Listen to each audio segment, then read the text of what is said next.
Everything was a secret. It was just overwhelming for someone my age. So therefore I learned how to keep these secrets. That just led to years and years and years and years of just burying it and burying it. People need to know. There's so many people out there that have no idea. So here we are. I'm going to talk about it. I'm going to give it to them and let them know.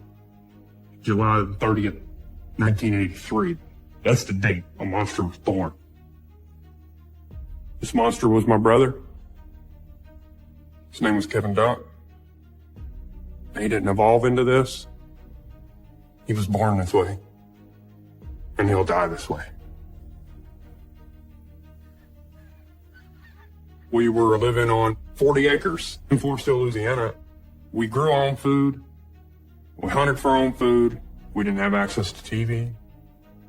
We were so secluded that I didn't have the knowledge of police, firefighters, ambulances. I was confined to this 40 acres, and that was my life.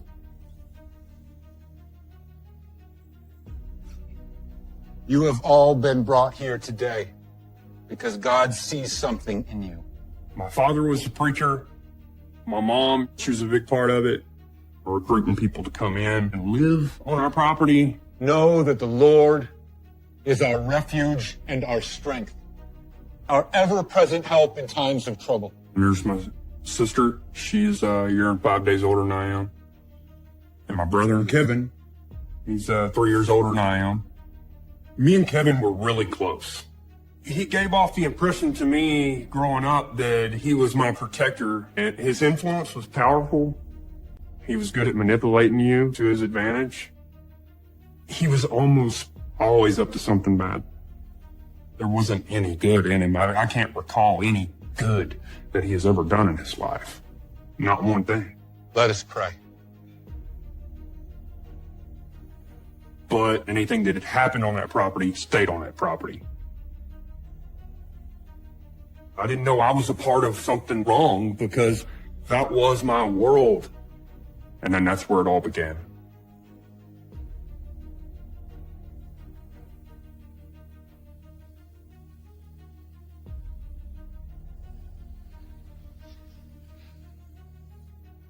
Kevin would always get into some sort of mischief. So I felt safe with my sister, and we learned to lean on each other because whenever he got bored, bad things happened. It was all about his needs, his desires, and his cravings. And he would do anything to get what he wanted, including faking his own suicide. We were home alone one time, and we were young, and he had a 410 shotgun for squirrel hunting. And I remember my brother taking his shotgun. He threatened suicide. Just leave me alone! He took his shotgun and he went into my bedroom, which was his bedroom, and he locked the door. Kevin, what are you doing in there? And he was in there for a few minutes, and it was quiet.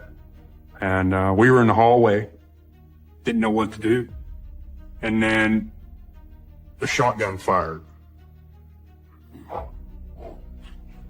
Oh my God. It rattled us, it shook us, and we didn't know what to do. We were frozen. We didn't know whether to open the door. Should we go in there? I don't know. And it was quiet. We sat in the hallway, and together, we built up the courage to open the door. You go in first.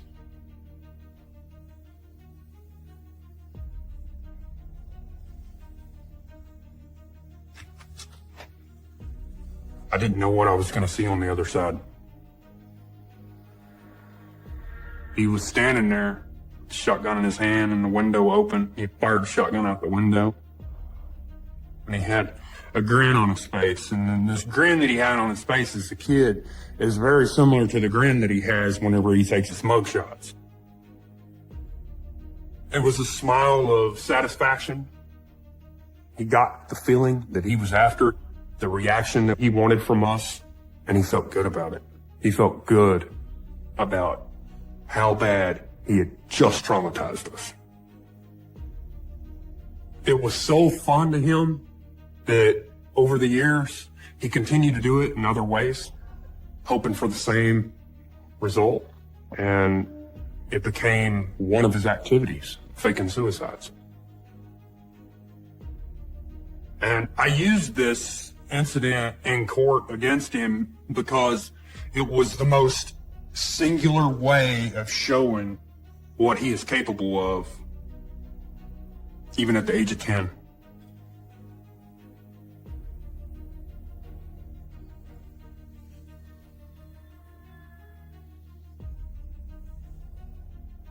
Fire was always in our lives.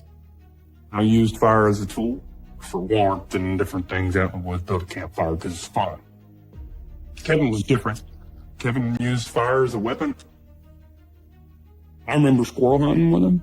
You'd post up somewhere, and the squirrel would come at your squirrel call. Well, this one did. He fired at it and missed. Damn it. So it shoots straight up the tree, went around to the backside, it goes into the knot. And so there's no way that Kevin could shoot this thing. He just, boom, reacted. He had a mission. First thing Kevin did, start rounding up leaves. He was rushing. He was moving fast doing this. He was so excited. You could tell it was going to be such a treat for him. Strikes a match. Tosses it on there. And this tree just, boom, catches in the flames.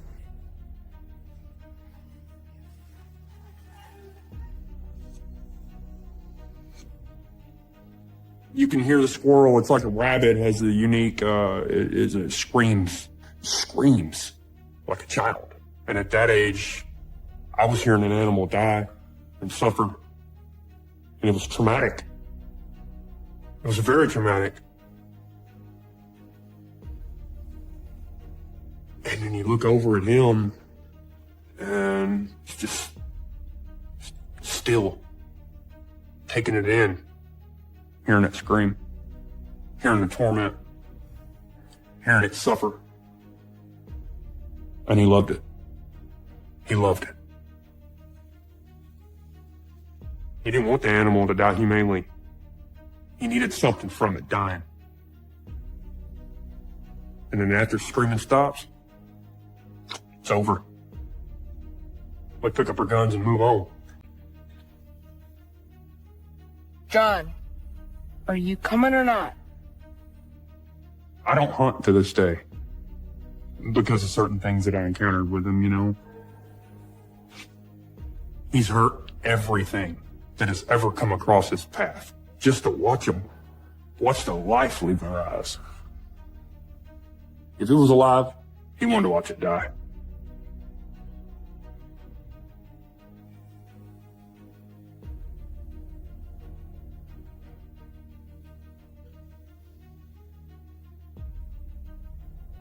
At this point, my parents knew something was wrong with him, and my dad wanted to do something about it.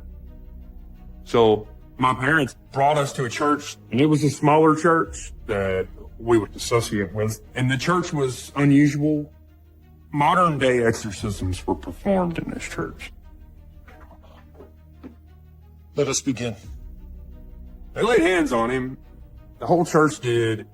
And they started praying for Kevin. Lord, Heavenly Father, we ask that you bless this boy, It was an exorcism. And it was an aggressive one, too. that you rid him of his demons and purify his soul. He started laughing.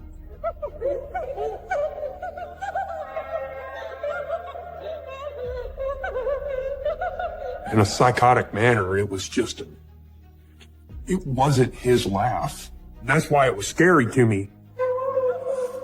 He just started laughing and laughing and laughing at everybody and laughing at everybody as they were praying on him and laughing. It was so evil. And I'd never seen anything like this before. Lord, Heavenly Father, we ask that you bless this boy. It was a slap in the face to everybody. It was a rejection as to what they were doing. They prayed harder, but he continued to laugh in this evil way.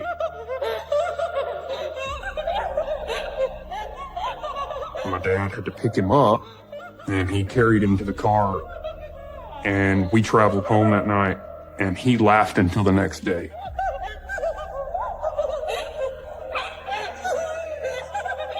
After that, I believe my parents gave up on fixing him with religion. It was almost like everyone knew he was unfixable. There was something in Kevin that stayed in him that you could not remove from him. It was evil.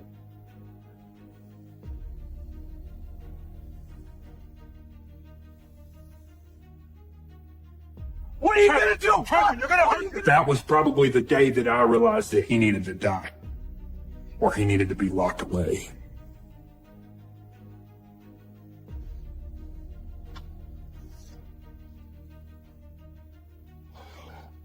This picture was taken on our 40 acres, not long after we moved there.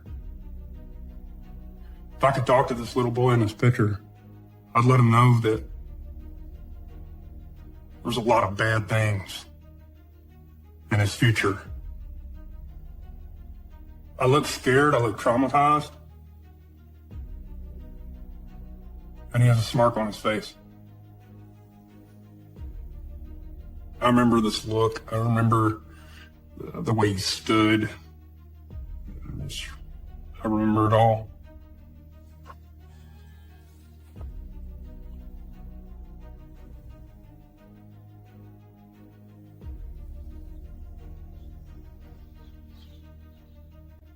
My mom would just bring these people in to try to give them salvation, and then they would flourish and grow on our property and start a new life with Christ.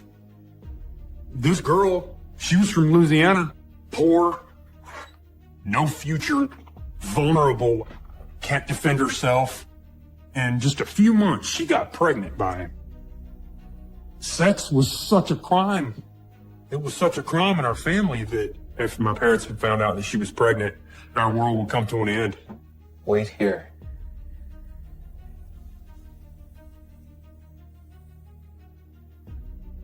He wasn't gonna let her have a kid.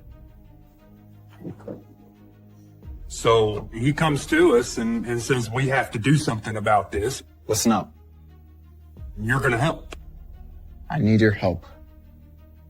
And then he told me and my sister what we were gonna do.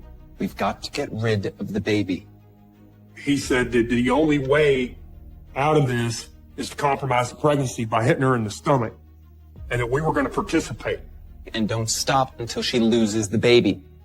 It scared me. There's gotta be another way. There isn't. He never took anybody's life into consideration.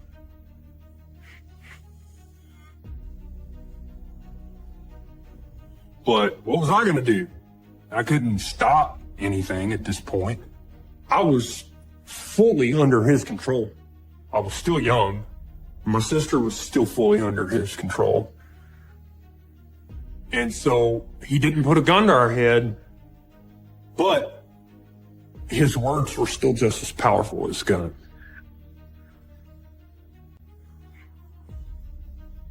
So me, my sister, hit her in the stomach.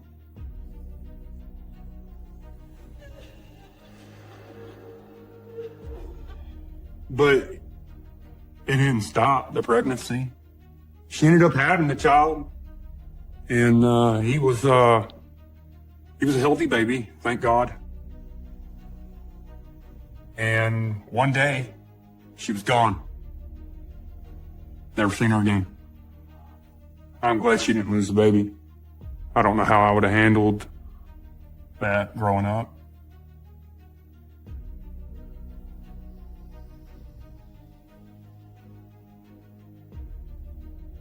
Discipline couldn't change who he was. He got worse and worse and worse and worse, and there was just no way of stopping him.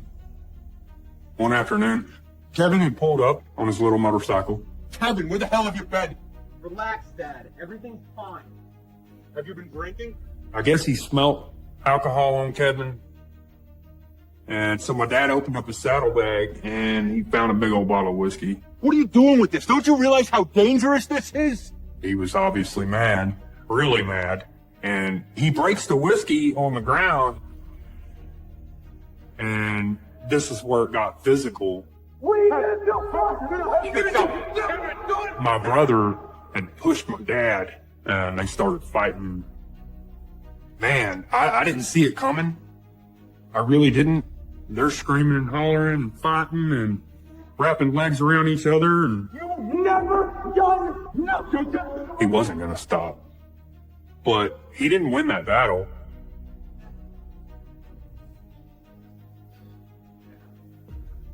My dad put Kevin in a rear neck and choke and put him to sleep. Made him pass out right there, blacked out on the floor. That was the first time I had ever seen Kevin physically attack another human being. And he got a thrill from it. And from that point, he evolved into what he is now.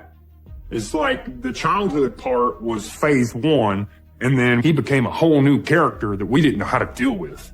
Because now he's just rage and anger. Kevin. When he woke up, he just got up and then walked away. Just leave me alone. It was never spoken of again. It was a marker that this was not going to end. This was only going to get worse, and he was going to be his own commander, and nobody was going to stop him. So it was a whole new realm of fear of what the heck is going to happen now.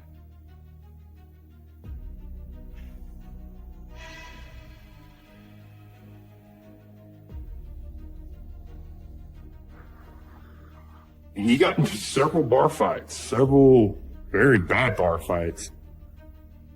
There's certain little things in life that gave him a thrill that made him want to do something bad.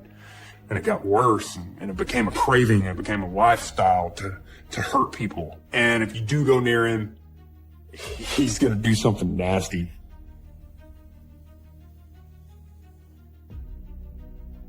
I don't see someone that can change their ways. I don't see someone that can be fixed. I see a thing. There wasn't any good in him. Just, it's not there. It's not there. And you stand over him and just stare at him and just look at the monster, and you could just watch his heart beat. And you just, man, that thing needs to just stop beating. And I realized that he needed to die, or he needed to be locked away.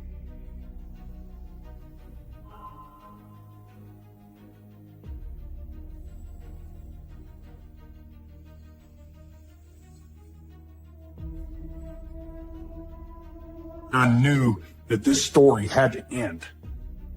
So I went and got a shotgun.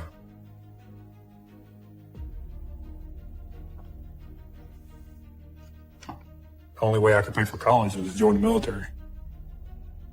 I really enjoyed boot camp. The guys that I was going to be serving with, they were brothers to me. I started to build relationships with other people for the first time in my life. It was a whole new family to me, and it was exciting. It meant a lot to me. Kevin tried to take this away from me.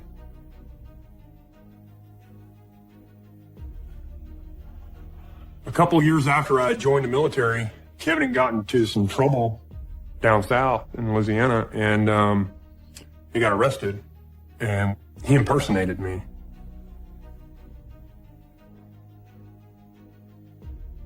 The police had called me. He had convinced them that he was John Duck, he was in the military, and that I was the company commander. Hello, this is Private Duck. I'm returning a call. He had already gotten a hold of my debit card numbers, social security number, and all this stuff, and he truly thought that it would work. I'm sorry, I don't understand. Who you have in custody? He was convinced, because he was right there. I heard him. He was right there while the police were on the phone with me. He was like, tell him, just tell him, just tell him I'm in the Army. Just tell him I'm in the Army. And I felt violated. No, sir. No, I'm John Duck. That there would be my brother, Kevin Duck. I told the police that I was John Duck and that Kevin was Kevin Duck, and that I just wasn't going to help him. I'm not going to sit here and play this out. I'm not going to lie for you. You can tell him I'm done helping him get out of trouble. And I got off the phone with the police. And they put him in jail. It was a mark of a new era, because it was the first time I told him I wasn't going to help him. But if you're in Kevin's life, you're his property. He has a sense of ownership over you, expects you to run and help him. And I didn't that day. And it upset everything.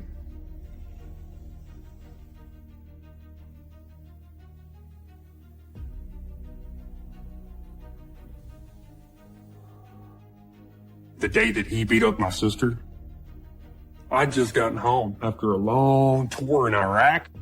And Kevin was having some issues with his girlfriend at this time. His girlfriend was friends with my sister. Well, my sister stepped in and interfered and told her that if she didn't get out, she was going to get hurt bad. And Kevin didn't take it so well. Hey! Didn't take it well at all. He grabbed her by the hair of her head, jerked her, threw her on the ground. It's between me and my girlfriend. This has nothing to do with you. And he grabbed about a 3-foot long jack handle. And he went to swing and hit her in the head. I was very close to my sister. I felt like it was my job to protect my sister. I was her safety net, and she was mine. I ran into him, and we collided up against the wall. I said, I just came home from the war. I don't want to start another one. Get off me. And then he ended up turning and walking away. He was more violent that day than I'd ever seen him toward us before. And I got my sister up, took her to the ER. We ended up pressing charges on him, and then later on we dropped the charges because my mom was begging us not to put him in jail. After that occurred, I knew that there was going to be some sort of fatal ending to this story.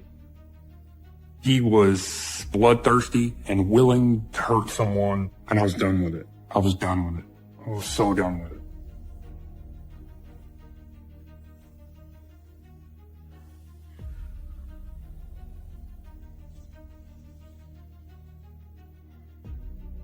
I went to a gun store and I bought a shotgun. At this point, I felt like I needed to stop it permanently. If he got to the point that he was willing to kill his family, that idea flipped the switch in my head that this story had to end.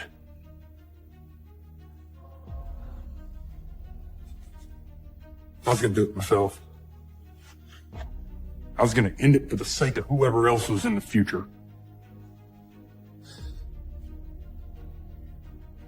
I was on my way home, and then I got hungry. And so I whipped into a restaurant and ordered me some food. The waitress that came and brought me my food. Thank you. Yeah. She had a smile on her face with her little blonde hair. You look like you're having a bad day. I've been better. Well, I'm sure it's nothing a beer and burger can't fix. And I saw a light at the end of the tunnel. So I went down that tunnel, and here we are, 10 years later, happily married with 2 kids. There's a good chance that I would probably be behind bars if it wasn't for her. I ended up going to see my sister instead of going to shoot my brother. But I was that close. That close from doing it my way. I ain't gonna lie, man. I'm talking about it's getting my heart racing. I'm getting mad. And I don't come off that easy. Golly. I'm gonna step out and smoke my vape for a minute. That's all right.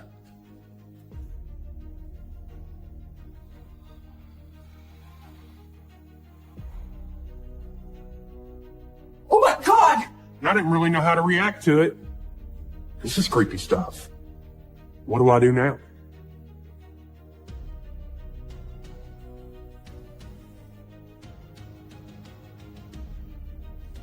After I'd met my wife, I didn't bring her around my family. I didn't talk about my family to her. She didn't really know my childhood secrets. I was protecting her from my world, and it worked for a while.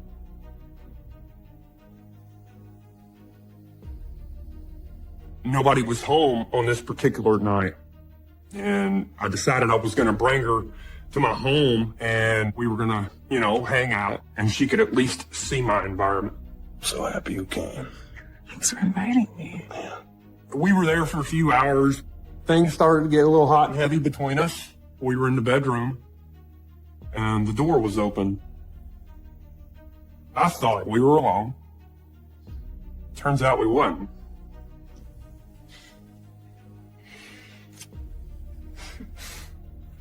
Oh my God!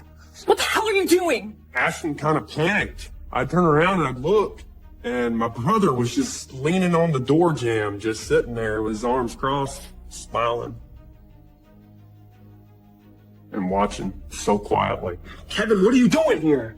And I asked him, "What are you doing in here? Get out of here." Who is that?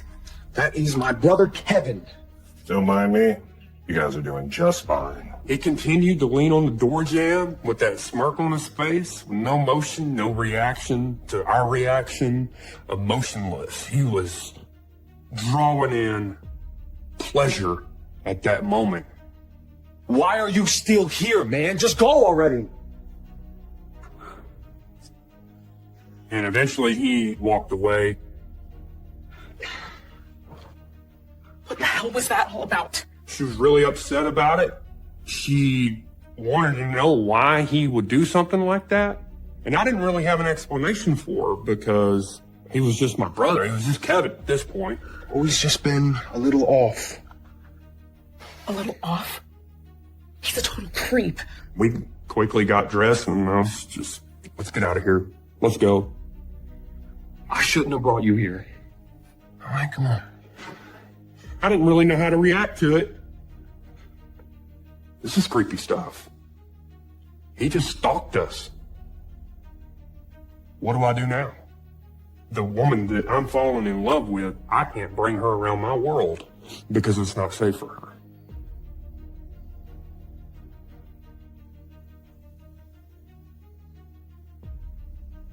He brought home a girl one time. They got married and started having kids together. It went downhill so fast. It turned evil quick.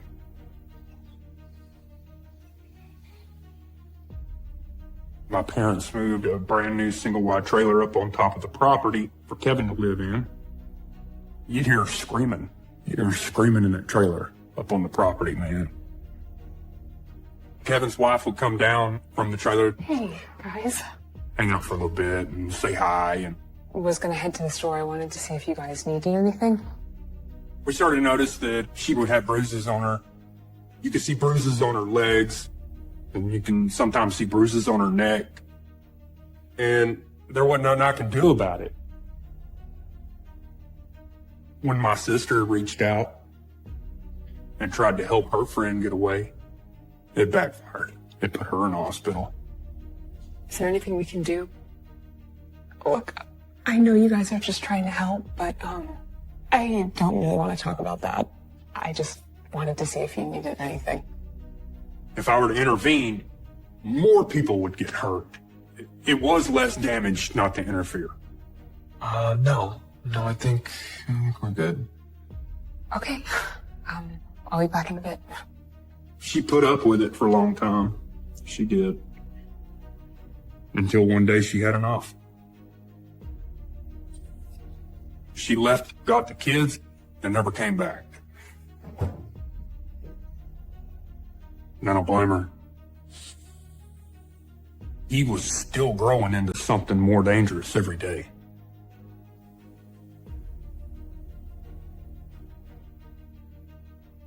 Kevin was working as a mechanic in Hot Springs Village whenever he had met Donna Nasky. I don't know if she's with him at this point, or if this is her before him. I never got to meet her. But she's that kind of person that you can look at a picture of her and you feel like you've known her for your whole life. She has that face. I was aware that she had kids and I knew she was a police dispatcher, so therefore I had hopes that it was going to work out well. Maybe the influence of the good quality people that she associates with will rub off on him, and maybe he'll start to try to act like a normal human. But I knew better. I knew better. That wasn't going to happen. This is going to end in tragedy.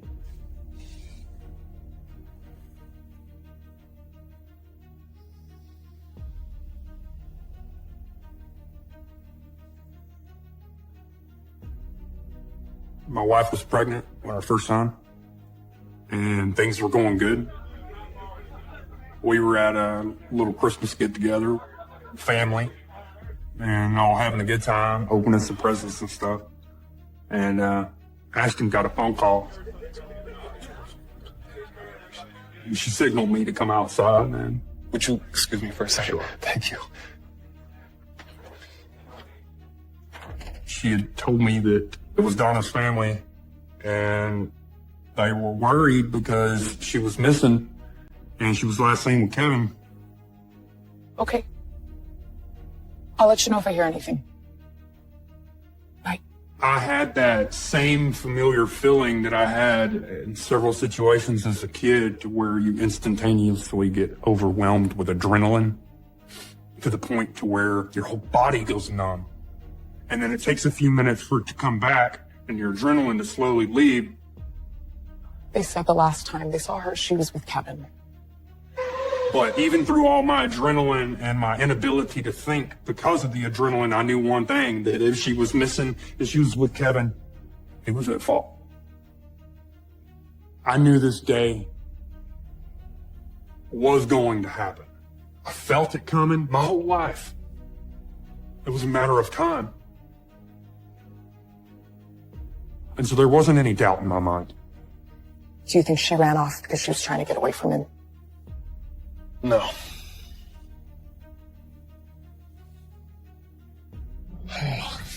I just looked at her and I let her know that they need to start looking for a body.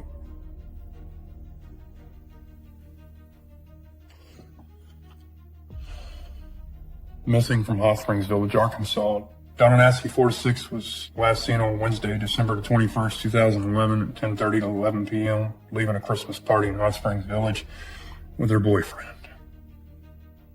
Donna is described as 5 feet 6 inches tall, with brown hair and blonde highlights and brown eyes. Donna has been a dispatcher for the Hot Springs Village Police Department for 6 years. I knew one day I'd be staring at a picture of the victim. Always knew it.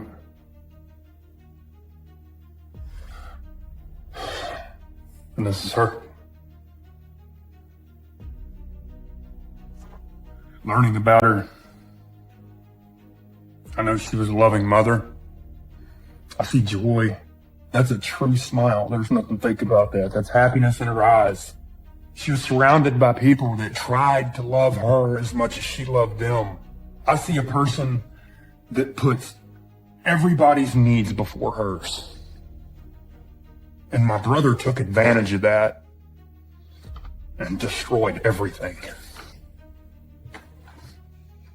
And her existence was ripped from the face of the earth by a predator.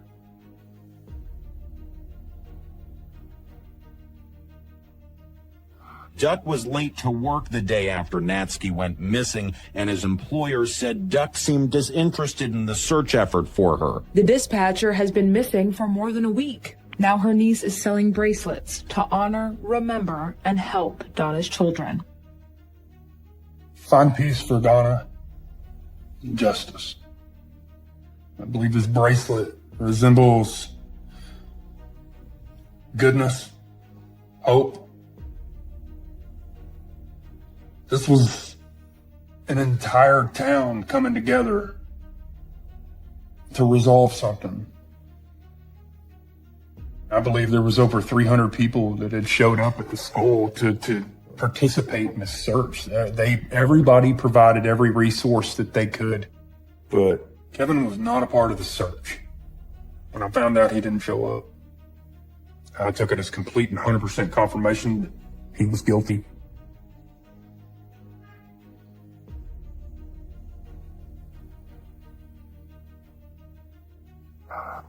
Down a peaceful dirt road on a warm December day, a search for a missing mother brings a cold discovery: a body.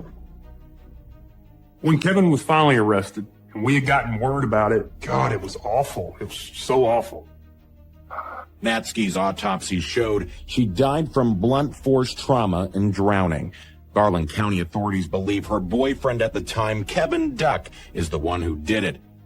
That was another indicator that it was Kevin, because there were very few people that knew about that pond. It was secluded in the woods, and only fishing there with him once. It was cell phone records that linked Duck to the area around where Natsky's car was found burning 3 days after she went missing that linked him to her death.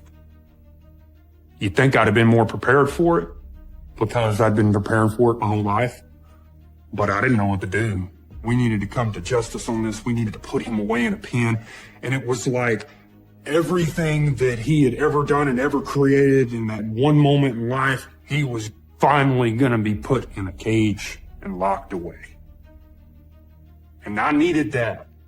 I needed him to not exist anymore. Appearing before his own family members and family of his girlfriend, Donna Natsky, Kevin Duck entered a not guilty plea at his first appearance before a Garland County judge. For all the moments that I was in the courtroom, he never looked up. But whenever I got up on that stand, he looked up at me and we made eye contact. And then right after that eye contact, I said what I needed to say. And then I walked out of that courtroom. I was given the opportunity to go into the back and sit down and see him one more time before they took him away. I quickly said no. My dad and my sister did. My mom did. I walked out the door, my wife was at my side, and that was the mark of a new beginning right there. Afterwards, he told my dad to tell me that he forgives me for doing what I did. That'd be the last words he ever says to me.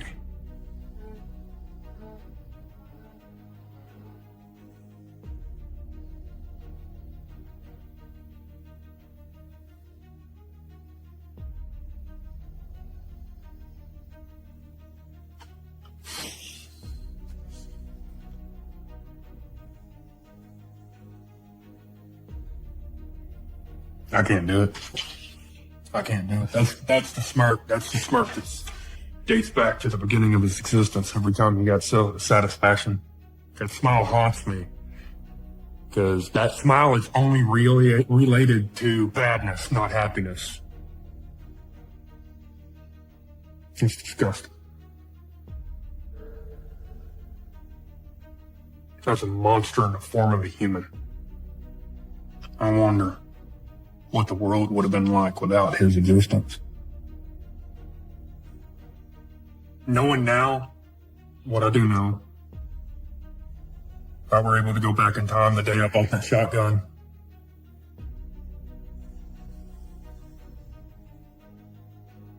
I would have done it.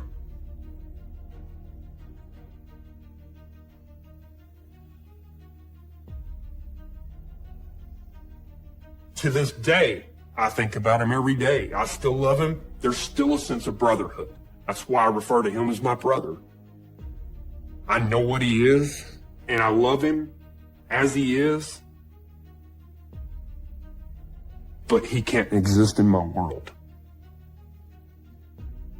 Eventually, one day, he's going to be a small part in the back of my mind. He's not going to be the majority of my mind. One day at a time. One day I'm going to get there. And I'm not going to have to think about him as much. And I'm going to leave this behind. I'm going to leave it behind, and I'm going to not forget about it, because it'll never go away. It'll never go away. But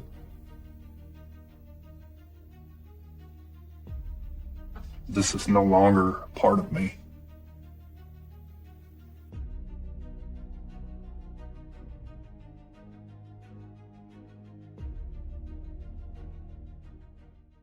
It took me a long time to heal. For 30 years, I never spoke about it. And now I think it's time.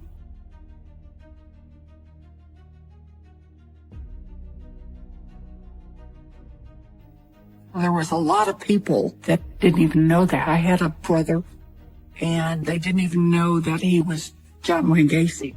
Investigators have started to dismantle Gacy's house and garage as they continue to search for other bodies in this quiet suburban neighborhood.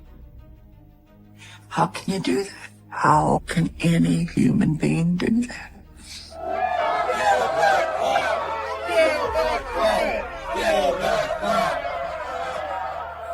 A lot of people say, how could you still have loved him? It's because I didn't know. There was evil there that was hidden in a side that he never showed. I would have never expected the boy in this picture to have done what he did 15 years later. I would have never expected it. You know, John and I had a unique childhood. Mom always had John watch out for me, being the youngest, so he always had to take me everywhere. I was like his sidekick. I was like the tag-along sister. I called him my protector because he was always there, kind of watching over me. As we got older as teenagers, we bonded and we were friends as well as brother and sister. But I've never seen the killer part of him that did what he did. All I remember is how he was growing up. Why did he set his mind into killing?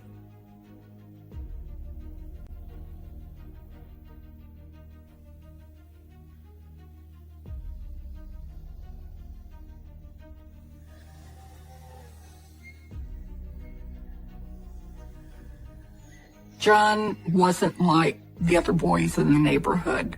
They were into football in the winter and baseball and all the different sports types things. He liked to plant flowers. He liked to sing. I don't know very many of the boys in the neighborhood that would get in the kitchen and make grilled cheese sandwiches and try to bake cookies. It kind of made my dad upset because he wanted him to be a manly man, and he thought my brother was not a manly man. Dad would come home from work. Good Lord. What are you doing, boy? Trying to bake us a pie. If John was baking or cooking or planting marigolds, then the razor strap came out. Come here, boy. Come on, he is just trying to Don't please you. stick up for him. I said come here. It was scary because if he was drunk, we never knew how hard that beating was going to be. What? But John didn't go to defend himself at all. It's like he was like a punching bag. He didn't fight back. He didn't try to fight off the spanking. He just took it. Next, you gotta go outside and play some football. He always went up to his room and closed the door. What he was doing, I have no idea, but he wouldn't talk to anybody afterwards. This is a picture of a fishing trip that John went on with my dad. And I see the look on John's face, the scowl. I saw that look a lot at the table in the kitchen. When he was getting yelled at, he would just make that face and just kind of look down.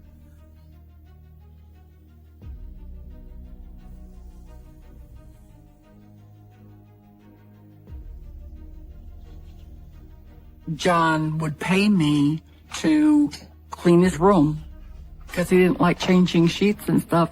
So I would clean his room, dust and whatever, and then he'd give me like a little allowance for doing it. And I went in there to do that, and I noticed kind of a silky colored material in his bed, and when I pulled the sheets back, it ended up being underpants. Ladies' silk underwear. It was just kind of mystified me that he had pants in his bedroom that were women's. Mom? What is it, honey?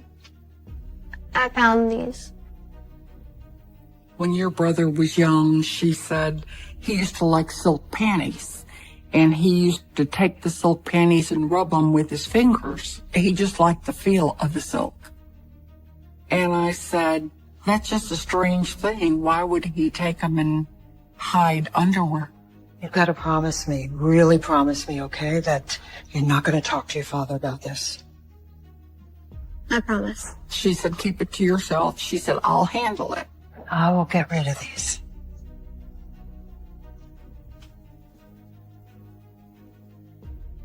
John and my mom had a very, very close relationship. She went to talk to him about it.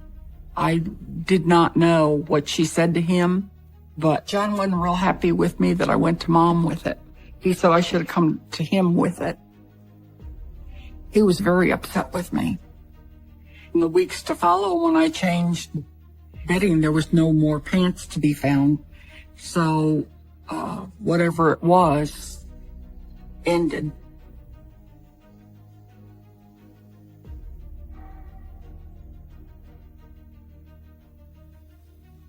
John and Dad had had an argument, and one day John didn't come home.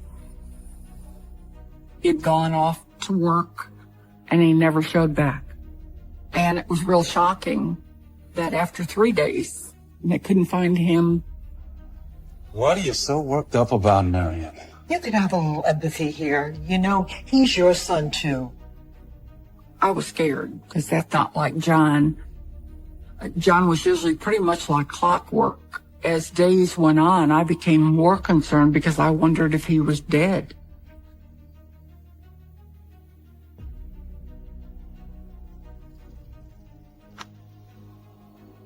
He was actually ended up gone for almost 3 months. And they found him in Las Vegas, working in a mortuary. I believe that he stayed another couple of months before he came back home.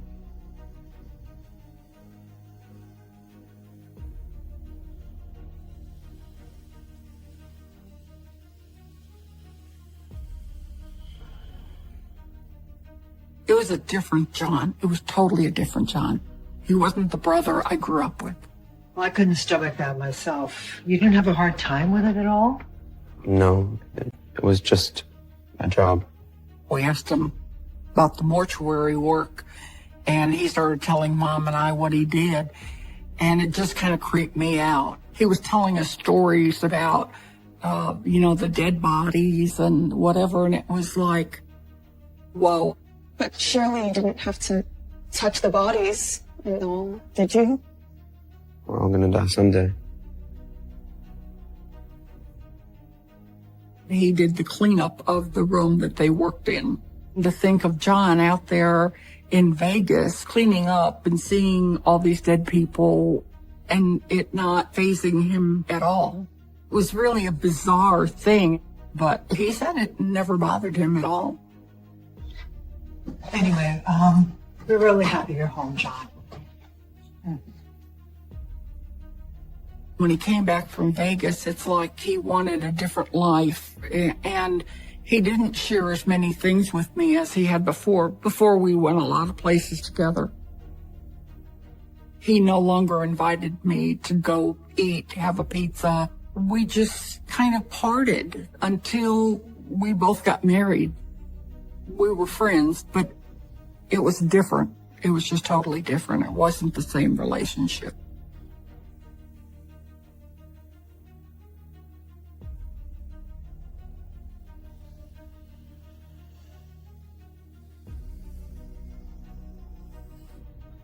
Hey, what's wrong with you? What's wrong with me? Can you just calm down? It wasn't like he was just angry and yelling.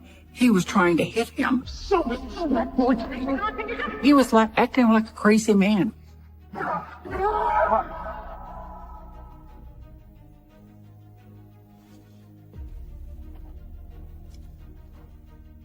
Over the years, it seemed like the older he started getting, I think whatever was transpiring when he was younger, I think was transforming as he got older. You take these and you look at that and you see how sad his face is.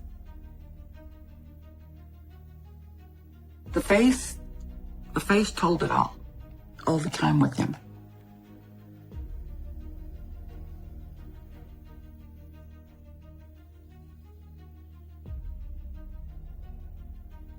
My uncle needed to move. And so I got my husband-to-be and my brother to help get the heavy stuff moved. So after the wedding, you're just gonna what? Have kids, get old, wait for your days to run out? John was kind of kidding us about getting married, and Ron made a crack about my mom. Come on, you think Karen will let that happen? Yeah, well, she's no pushover like your mother, John. John took offense to it, and he blew up. What'd you just say about my mom? I just said that. No, I heard what you said. John said something about, don't say that about my mother. Come on, John, he was kidding. I don't care what he was trying to do. He doesn't get to talk about mom that way. Okay, take it easy. You want me to take it easy? John! And a fight ensued. Hey, what's wrong with What's you? wrong with me? John, can you just calm down? You say one word about my mother and I'll slap you. He was swearing. He was acting like a crazy man. It wasn't like he was just angry and yelling. He was trying to hit him. What's wrong with me? That wasn't John. John didn't hit people. About my mother, I'll slap you. He started pounding on the car and beating on the roof and on the window of the car. I don't know what's wrong with you. I said, I don't know why you're acting this way. It's just, it was crazy. And Ron slowly moved away because I told Ron, just move. He's away from the car. Move. Just get out of here.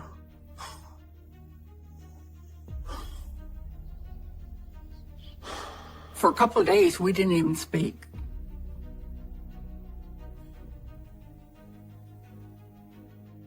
He goes to work at Nunbush Shoes. And he's there for a couple of years. And then he meets Marlon. Marlon is his first wife. Him and Marlon had a little boy. And about 2 years later, I think they had a little girl. And they moved into Iowa. John, you could tell that he was settled. He was happy. I believe he really loved her. And he was proud to be a father. He was loving. It was just a new chapter for John.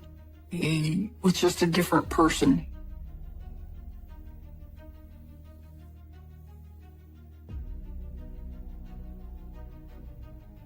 I get a phone call from my mom one day, and she tells me that my brother's been arrested in Iowa, and he's in jail. And accused of sodomy of 2 boys.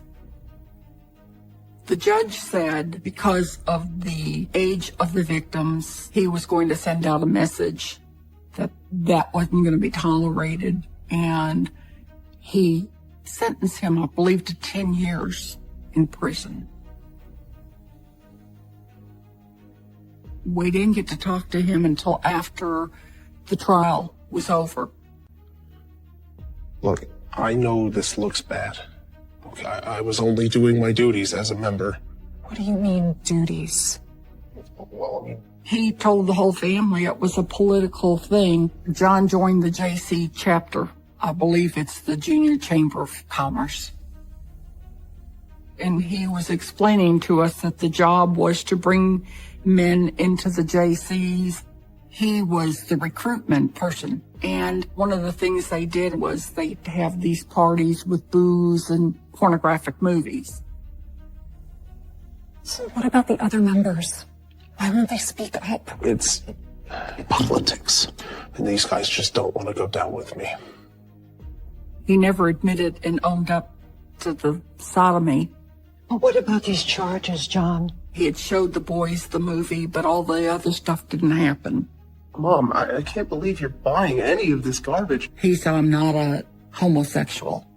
He was very convincing. When he talked about something, he could convince you. There's just something about him that he was very believable.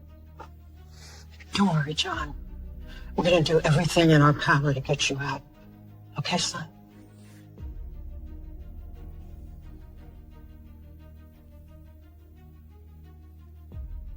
There were strings pulled. It was John reinventing himself again.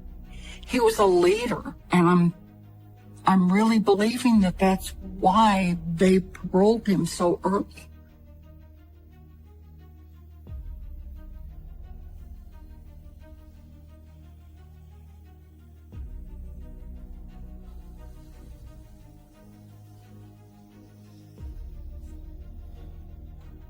This one is Pogo. This is my uncle in full clown dress. You know, it used to be a good memory.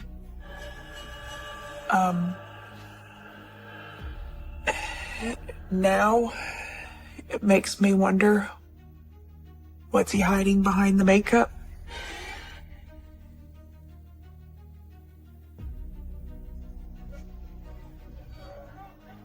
The first time that I actually did get to see my uncle in his clown costume, it was for the St. Patrick's Day Parade in Chicago. Hiya, kids! My name's Pogo, the silly dancing clown. He was at a function afterwards. He was all in full attire, clown makeup, everything like that. And he was smiling, and he made a good clown. You silly kids. He seemed happy, and he was waving at people, still giving candy. Do you kids want a balloon? Yeah. Okay, let me just... Uh-oh. It was the first time we'd seen him in his makeup, and you couldn't even recognize him. I never really put a lot of thought as it being like an evil thing. It was just something that made him happy. Smile for the camera, Pogo.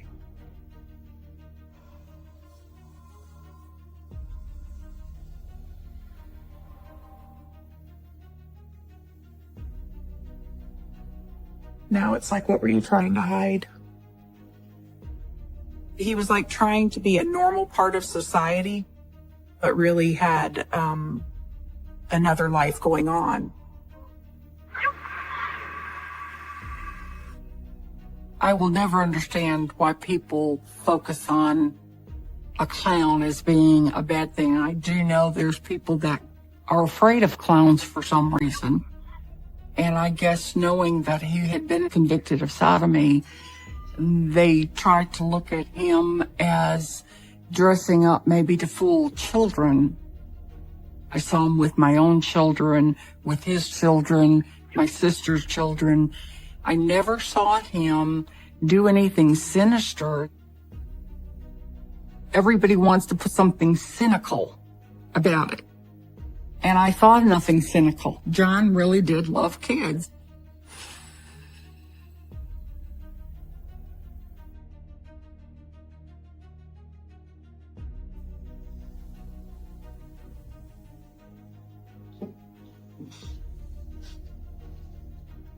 The first time I saw the house that John and Mom moved into, my first reaction was the smell.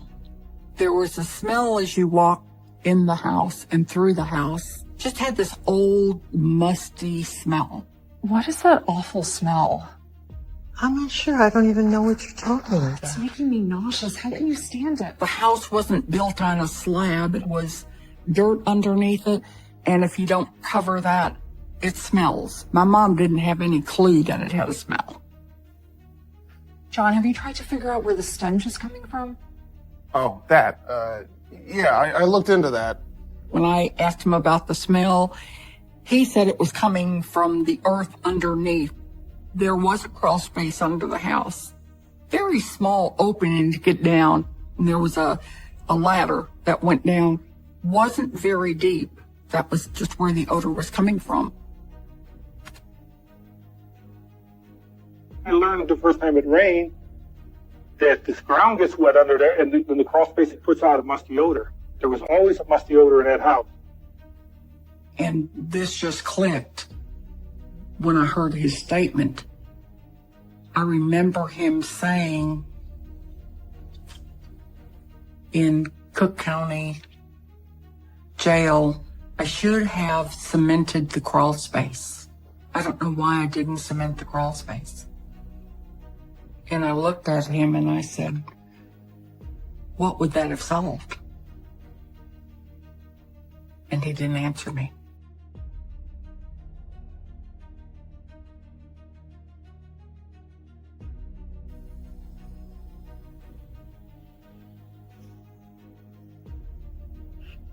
He started a painting and decorating business. Later, it went into construction, and he started hiring young men to work for him. I noticed the difference in him. He's glassy-eyed. He popped pills. He was shorter in temper. This isn't healthy, John. You're killing yourself. He was complaining about the long hours, and if you want it done right, you've got to do it yourself. You aren't helping yourself by hiring these boys. Not boys. They are young men. I said, why don't you hire adults? Why are you hiring kids? I said, they're not dependable. Why do you hire kids? He said, because they work for cheaper labor. I said, you really need to hire older people. And he said, I'll run my business the way I want to run my business. I'm sure there are other ways. Look, why don't you just mind your own business, Karen? Huh? And then there was a couple of strange incidents that had happened. There was a couple of boys that ended up gone missing. And they were two people that actually worked for him. Sometimes he's out till 2, 3 in the morning. You wonder, what was he doing till 3 o'clock in the morning? Well, John had got a new car, but on the driver's side, there was one of these hand lights that I know that I've seen on police cars. And I said, what's that for? And he said, well, I have to use it sometimes when I'm out in the neighborhood to shine up on the house to see the addresses. I thought that was odd because most time people go to work during the daytime. I learned later that he was using it to pretend that he was a police officer, that supposedly he even had a badge to kind of lure a prospect to his car. I didn't at the time tie this together at all. It didn't make sense to me, but you know, John sometimes didn't make sense with some of the things he did. So I just, I just blew it off. Time was running short. I get the phone call, 2 o'clock in the morning, and I know when the phone rings at that time, it cannot be good news. John? He said, there are some police at my door. They want to talk to me.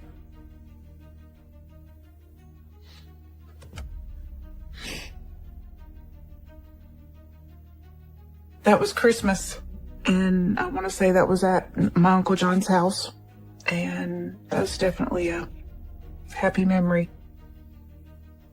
Memories like this, those are the memories I choose to hang on to. Before I knew what he turned into.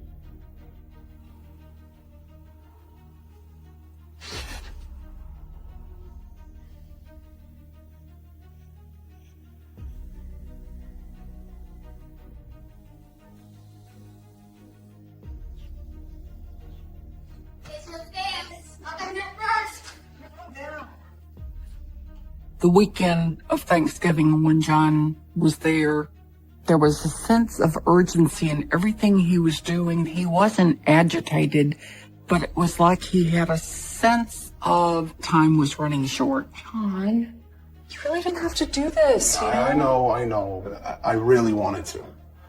I love you guys. He wanted to buy things for me, wanted to buy things for the kids, and he was kind of insistent. And so we had a great time shopping, but you could tell there was something on his mind. He was charging everything, wasn't paying cash. I didn't know what was going on with him.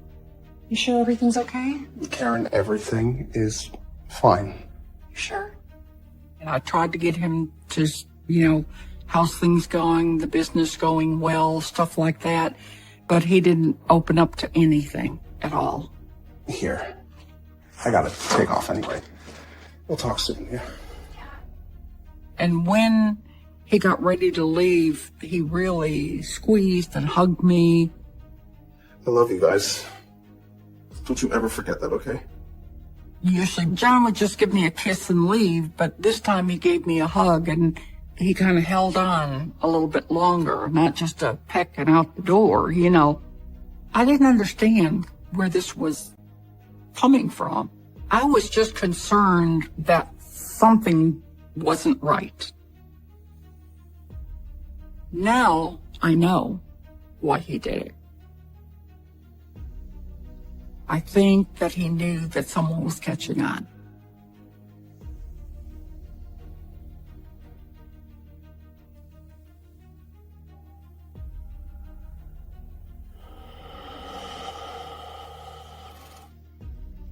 In December 1978, John called, and when he was talking to us on the phone, there was somebody at the door. And he said, there are some police at my door. They want to talk to me. There was a kid at the drugstore that went missing one day when I had been in the drugstore, so they're questioning everybody that was in the drugstore that day. That's awful. Did you happen to see him or something? I said, is there something going on, something we need to talk about or anything? And he said, no, don't worry about it. I just want to make sure you're okay. He was trying to blow it off, but at the same time, when John did something wrong or something wasn't right, I could tell in the tone of his voice. Just let me know if you need anything. That really worried me. That was the first time I think I got very, very concerned.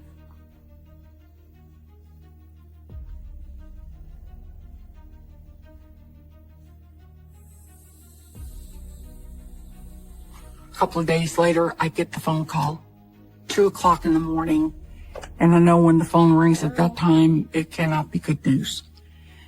And it was a strange voice on the phone, one I didn't recognize, and he said, I'm your brother's lawyer. John has been arrested. I'm sorry, what did you just say? Suspicion of murder.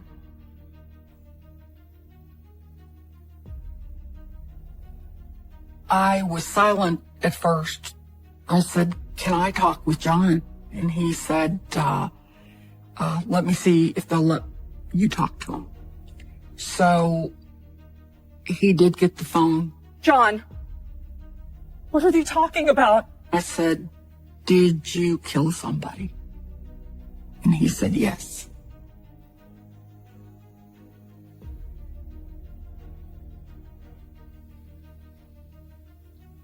I've probably seen this picture a couple of times in the newspaper when they first booked him.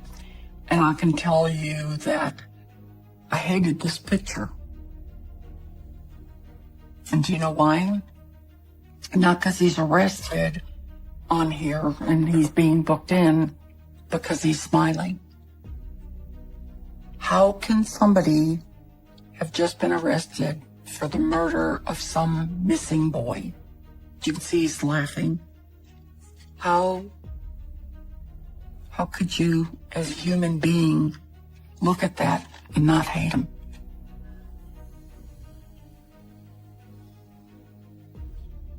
I don't want to look at it. I don't have one of these anymore because I did cut the one I had up. So Oh, that's upsetting. Oh, I just might need a second.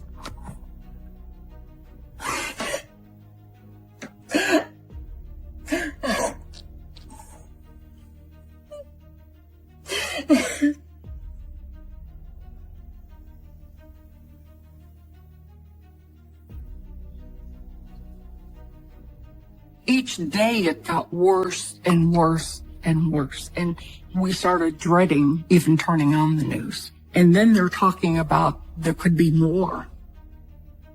Mom. I didn't want to live anymore.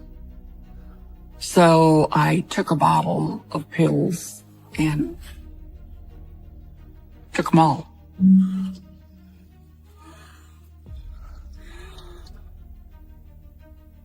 This morning, police searched Gacy's home and found the decomposed remains of 3 bodies, dirt crawl space under the house.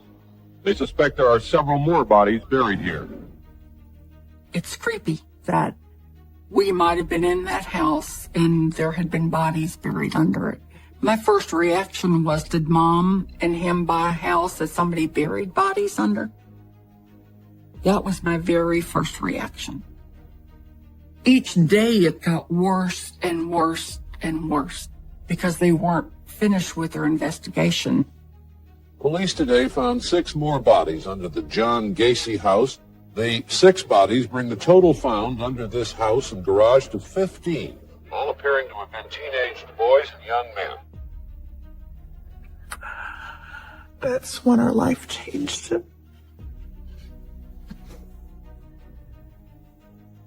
All the lives that he took,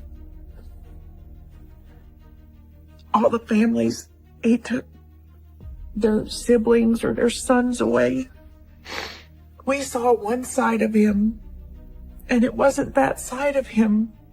The police have found, at last count, 27 bodies buried under his house and garage, and 2 more on a nearby river. How can somebody knew so well, grew up with, we were born from the same mother, had the same father, and then do all of what he did? I asked that myself that so many times, and there's not an answer. Not an answer.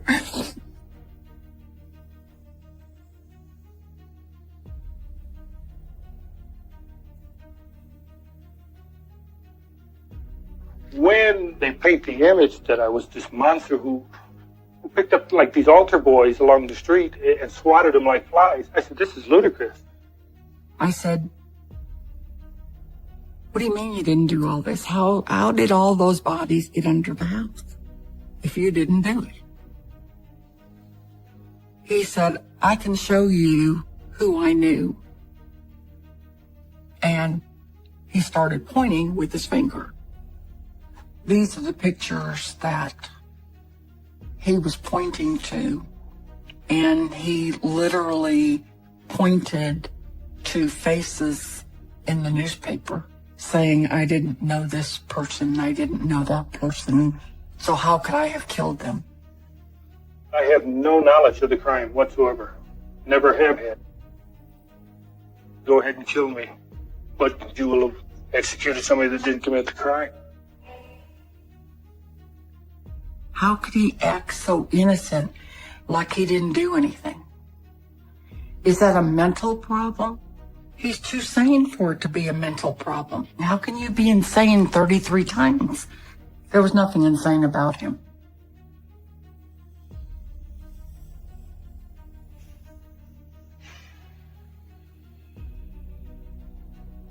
It was like a nightmare, just a total nightmare. We started getting phone calls, people threatening to harm our children, like in retaliation for what John had done.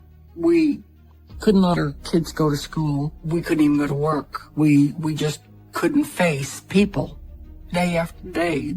And it's like, it's never ending. I kept thinking about the families, the family members of these boys. I can't explain the desperation, the hurt, the shame. You feel that you just can't go any further. It's sort of like going on a hill and you just know you just need to drop off. I didn't want to live anymore. So I took a bottle of pills and took them all. It was a little after midnight, and I happened to get up because my son, he needed a bottle, and I went out to the kitchen. Mom, what's wrong? Mom. And my mother was leaning over the sink, and she had taken a bottle of pills. Mom, what'd you do? Oh my God. I was yelling at her. I was like, how many of these did you take? And she couldn't answer me.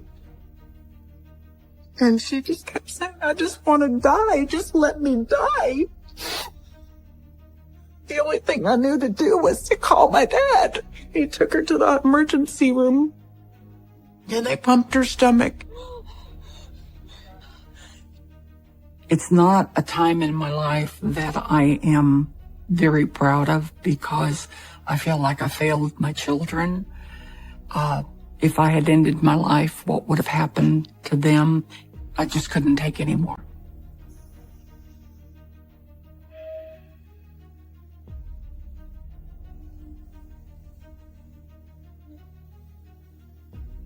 A lot of people ask me about the death sentence and what I feel about it. And when it came to John and his sentence, I think it more than fit the crime. It was like it wasn't even a shock to me. It was like, okay, yeah, I knew that. I wasn't even upset over it.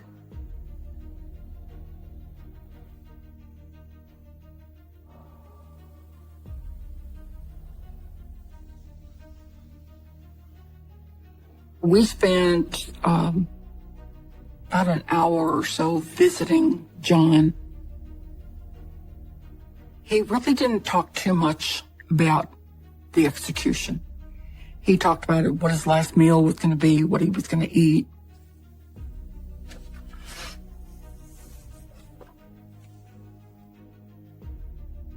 This picture is of John and I. And you can see how he takes his handcuffs and kind of goes around me. And while it wasn't a happy time, we both were smiling. And I think it was out of love for one another. It's like you're not thinking about the crime. You're just thinking about he's going to die. And I was just trying to make his last hours more meaningful for him. Still trying to be the dutiful sister. It was killing me.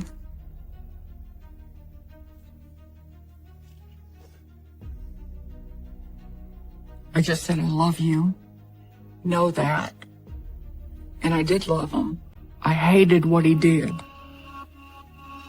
But I loved him as a brother. But I didn't love him as a brother that killed. I loved him as the brother that protected me all the way through my life until he did what he did. And that was it. I never heard or talked to him or saw him again.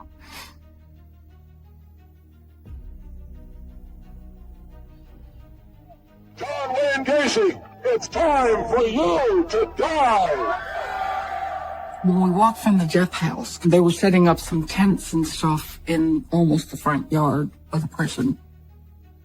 That was really horrible because they're shouting out the windows at you. Kill that clown!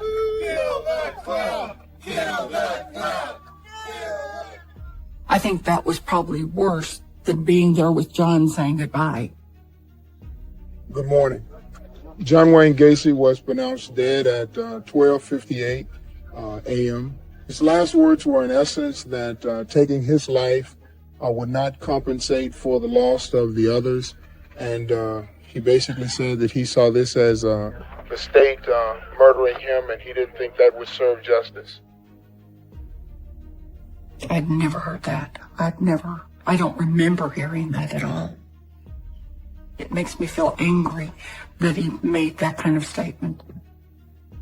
I mean, it blows me away. What about serving the families that he crushed? I don't know why he didn't say something about the families. I thought that's what he had said. It makes me ashamed of him, really. Not that, how much more shameful can I get?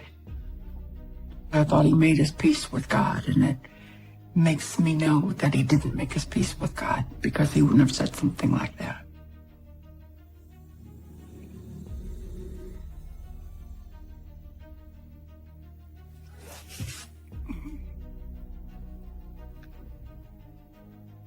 When I see this picture of John and my dad and his little son, I wish I could turn the clock back to that time. I could almost cry when I look at this picture.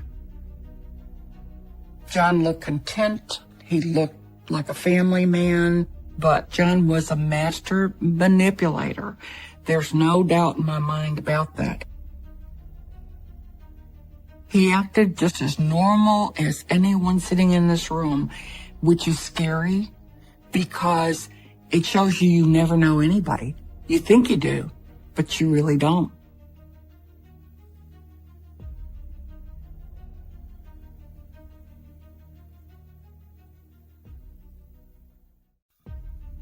What Alec did, I can certainly understand what people would call that or him evil. My son did something more horrible than most people's children will ever do. But to dismiss him as simply an evil individual is ignoring a lot of the story.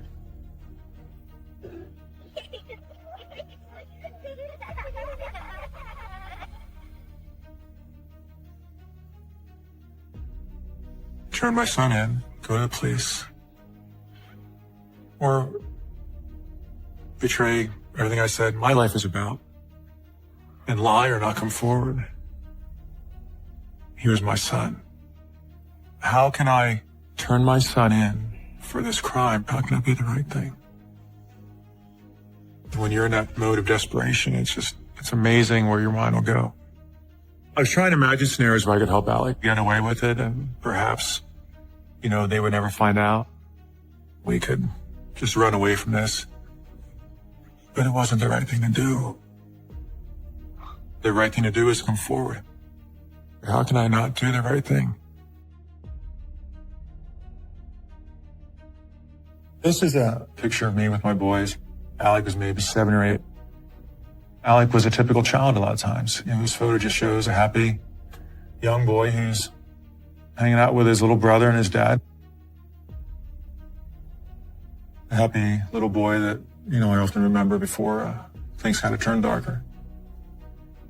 There's often moments I look at a picture and go, I can't believe this happened. I should have seen it coming. I should have done something to stop this. But for me, he wasn't that different from a lot of children. But somehow, somewhere, something, went wrong.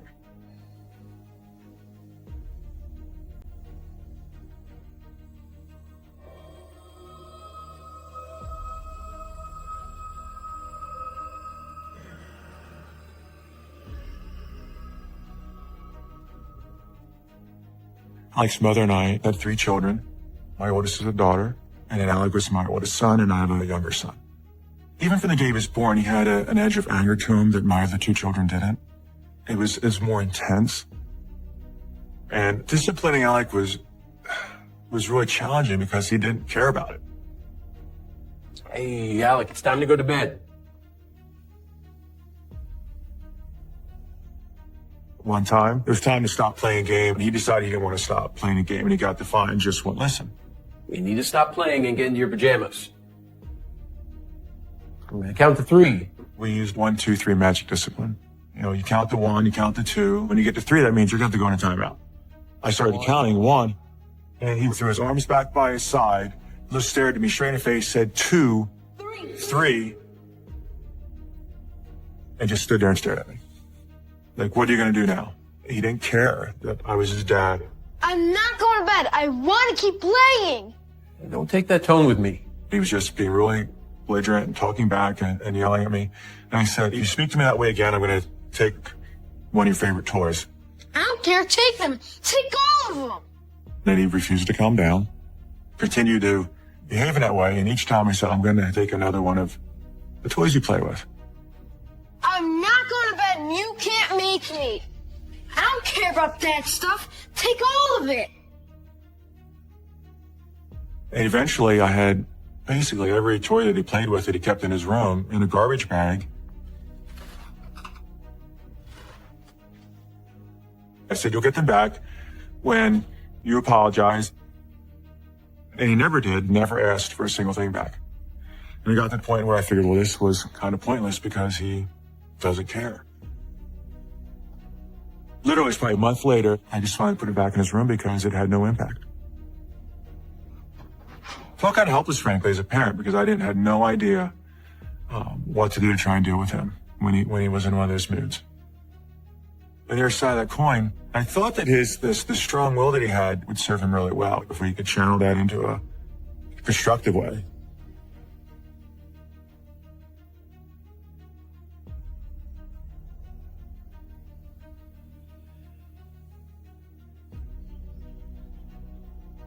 When Alec got really angry, it was as if he almost lost control of who he was. Anything could set Alec off, if he didn't want to do it. It could be as simple as picking up his toys or coming to dinner if he didn't want to. We each have a job to do, buddy, so you need to help too. I don't want to. I know you don't want to, but you have to. No. Yes. I don't remember what it was about, but whatever it was, he was so furious. He was kind of just on the edge of kind of losing it. Alec, you're not listening. We sent him to his room, closed the door. It was frankly pretty quiet. And we kind of heard this crashing sound. Is he okay? I'll check it out. I'm sure everything's fine.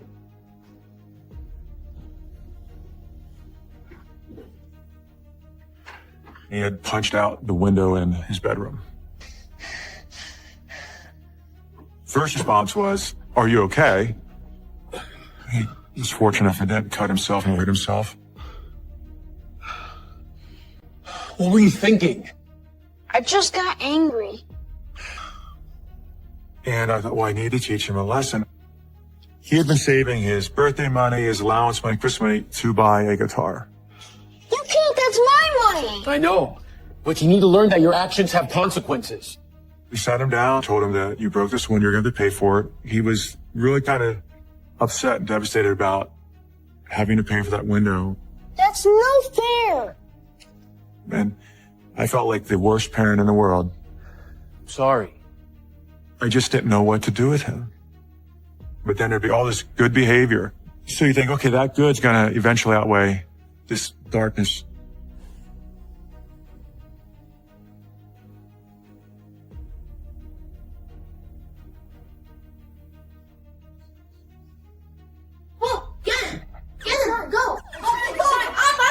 Alec did not have a lot of friends, but Alec and his little brother played a lot of games together. Go down! I'm trying. The majority of the time, they had a nice brotherly relationship. Well, I'm playing with the other guy. No, don't! But when his little brother would make a mistake or something bad would happen in a game, sometimes Alec would lose it. You made me die! I came in one time and he was straddling his little brother. And he kind of had his arms around his neck, around his shoulders. Alex. You could really see that he was struggling to control himself. That he was so angry, it almost felt like he really wanted to hurt somebody, but he knew he ought not to, so he didn't. And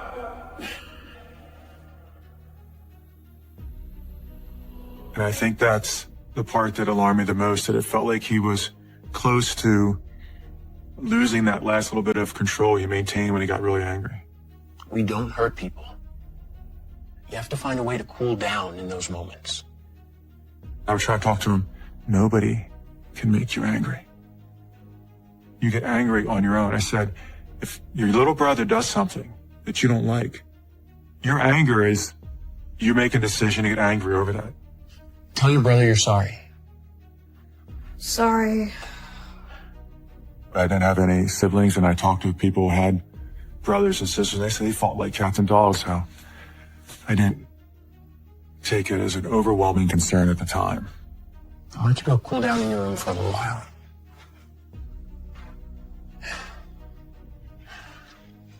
You okay? But the anger inside him was irrational. And how to release that anger was what he struggled with.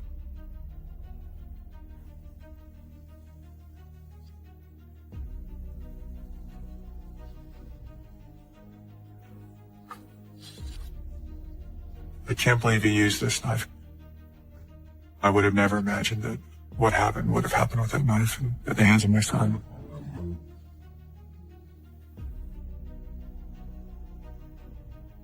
When Alec was little, what most of us consider for the most part harmless little things would just set him off. It might sound silly, one of the biggest things we had to walk on eggshells about was depending on what we ate for dinner. It's actually really good today. What are you guys working on now? There was one night we were having something with potato chips. And his little brother was sitting beside him, and he started eating his chips. And I could see Alec glance at him out of the corner of his eye. The noise of the chewing would really get him agitated. He would stare at the table and he would just shake his head. Sometimes he would clench his fists and just put them on the table. It was almost like it was intolerable for him. It seemed like when he got so upset at his little brother that it was almost like he wanted to hurt him. Instead, he just kind of got disgusted, pushed himself away from the table, and left the room to go finish his meal.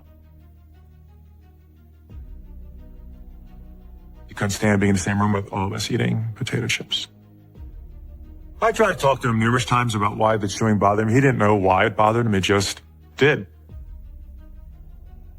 And the hard part as a parent, when does it cross over into an area where you really need to be concerned? When is it the behavior or the attitude something that, wow, this is really a problem? I don't know. I don't know.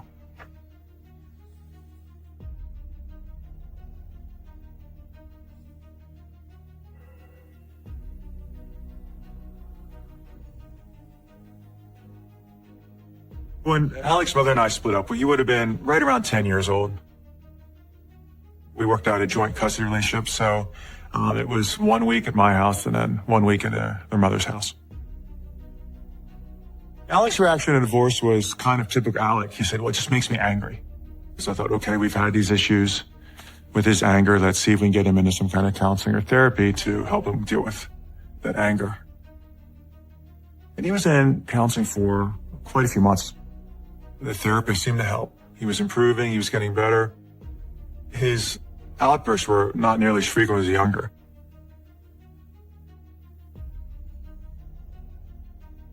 We would go out and visit my father and my grandfather in the house that I grew up in.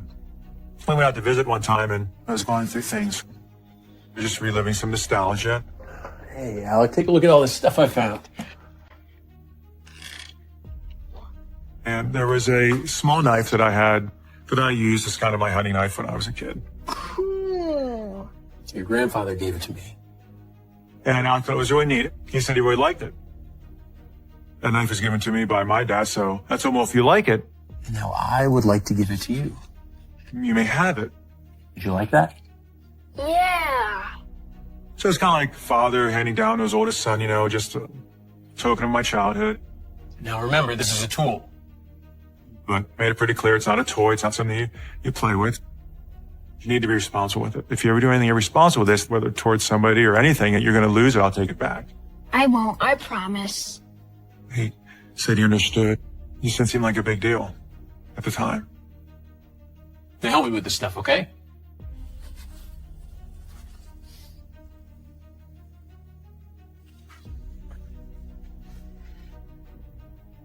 Yeah, it looks like the knife that I gave Alec.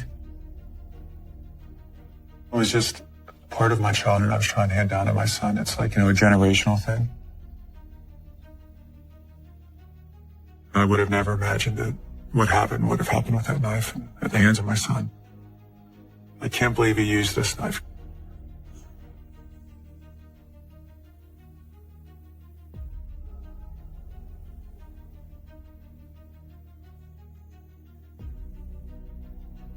My biggest concerns for Alec occurred when he was getting into that 14, 15-year range when I saw his mood changing.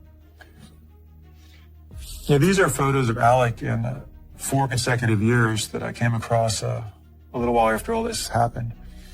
It'd be striking to me the change I saw in Alec in these photos. Look at the one in 7th grade. There's this, fun little smile, relaxed. But then something shifted. You look at his 9th grade photo, there's this little smile, but it's almost more of a smirk, like he didn't even want to smile. But he made a little bit of effort. Then you go to his photo, in 10th grade, shortly before all this happened, there's not even a pretense of a smile. When he got at 14, 15, he seemed depressed. He started to go to his room a little more often, less interacting with the family. But how much is that a teenager just wanting to do his own thing? It didn't seem uncommon. He's just a typical teenager. He'll be all right.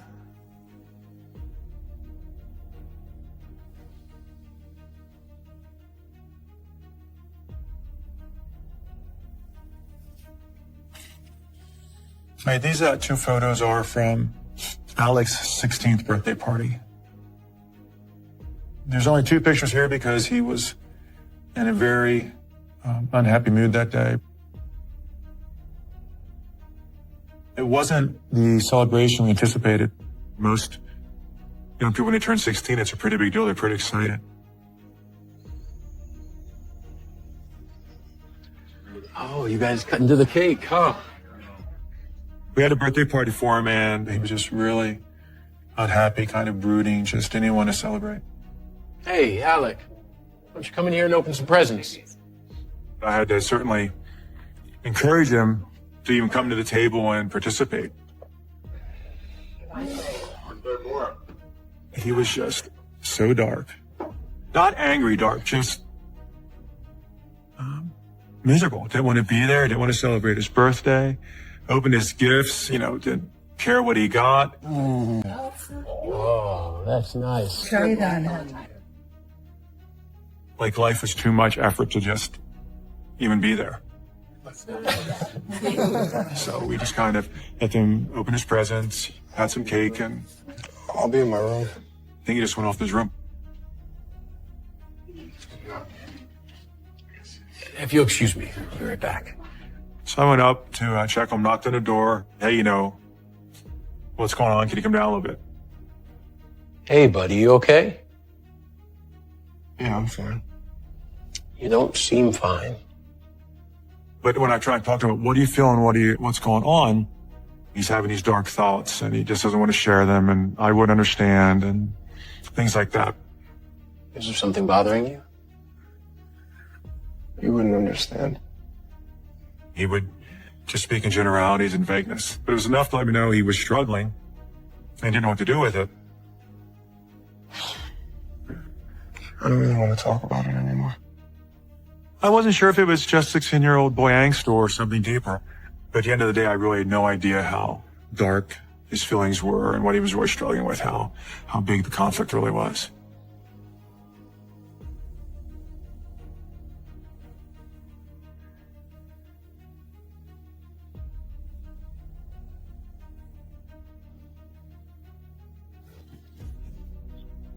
Somebody came to our door and rang our doorbell and opened up, and it was a couple police officers. They just kind of showed up and asked to speak to Alec.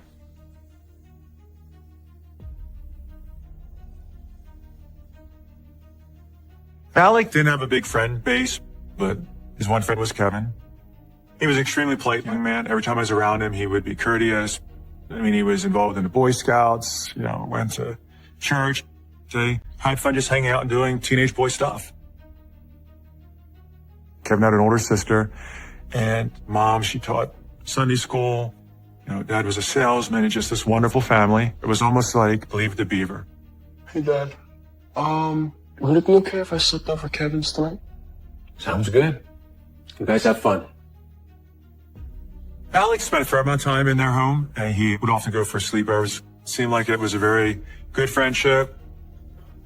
So I was really happy that, Alec had Kevin as a friend.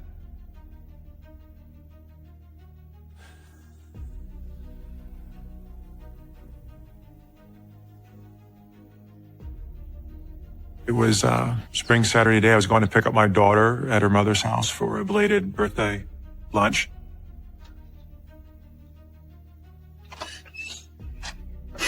Honey, hey, what happened? My daughter opened the door and she was crying. Wasn't kind of the greeting I was expecting, and I asked her what was the matter, and she told me that somebody had killed Kevin. They're dead. Him and his parents. Not only was Kevin killed, but so were his mother and father. So they were all three killed the night before. Apparently it was a relatively gruesome crime scene. Kevin's sister heard commotion, and she ran for help, called the police. That's how she escaped. Police had no idea who had done it. It's going to be okay. I'm sure they'll find whoever did this. My first reaction was kind of disbelief. I mean, we had just been with Kevin and his father a few days ago, so it's kind of shocking to hear that, something had happened to Kevin. So I asked if Alec was around. Is your brother here? How's he doing? He's up in his room. He won't come out.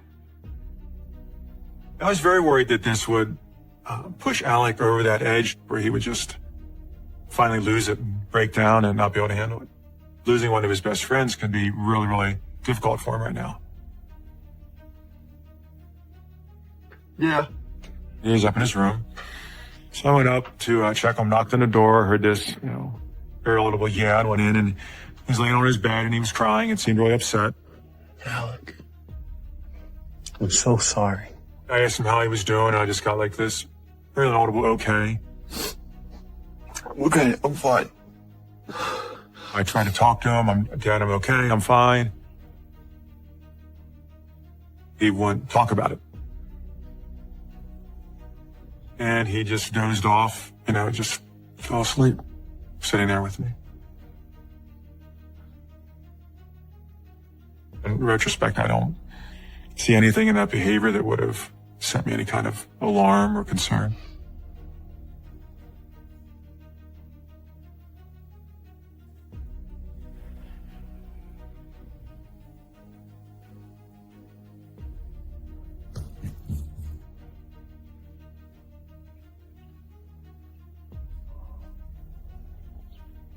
Good evening, sir. A few days after the murder, somebody came to our door and rang our doorbell and opened up, and it was a couple police officers. Mr. Kreider, is your son home? Yes. We'd like to have a word with him. Sure. Come on in. They just kind of showed up and asked to speak to Alec. Do you know anyone that would have wanted to hurt Kevin? Not really that I can think of, no. I sat close by. I just wanted to hear what they were asking, and I wanted to make sure Alec was okay. And you played online with other folks? Sometimes. They were asking about the video games, what they did online, just trying to get details about, anything that he might know that might be of use, which led me to believe that they had no real leads or any idea who could have possibly done it. Is anybody giving you a hard time? I watched his demeanor, and it was typical Alec. He answered the questions, it didn't seem overly upset. He just seemed to answer the questions in an honest, reasonable way at the time. I'm sorry. I wish I could be more help. I don't know if he was ever a suspect or not. If you think of anything at all, please give us a call. The few facts I knew about the crime, there was no signs of any forced entry, so it would appear as though somebody knew they could get into the house without having to break in. It appeared to be a personal crime. We're gonna go. Thank you, officers. So there were points where I would wonder, could he have had something to do with it? But then I was watching him. His behavior didn't seem to have changed. Everything seemed, quote, as normal as you could be expecting in a scenario. And frankly, no father or parent ever wants to truly think their child is capable of such a thing.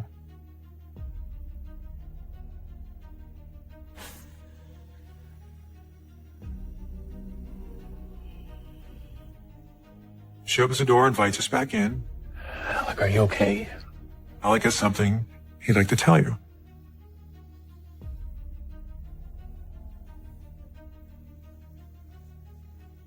There was a a memorial service held for the Haynes family, and I told Alec he ought to go, and at first he didn't want to go. I want to thank everyone for being with us today. We're here to celebrate the life of Kevin.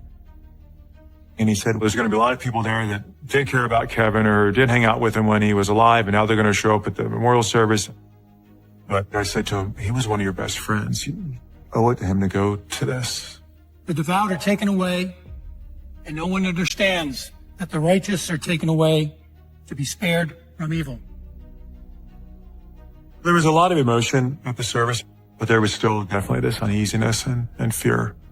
Nobody could picture or imagine why anybody would hurt this family. I believe the family has a statement to make. A member of the Haynes family got up to address the church. And he makes a plea to everyone in the church. He goes, it's very likely the person who did this is sitting here with us right now. If you're there, do the right thing. All we ask is that you step forward, that you talk with the police, and give our family the closure we deserve.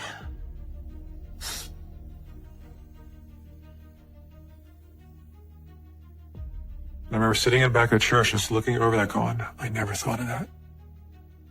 Wow, the person who did this could be sitting right here with us.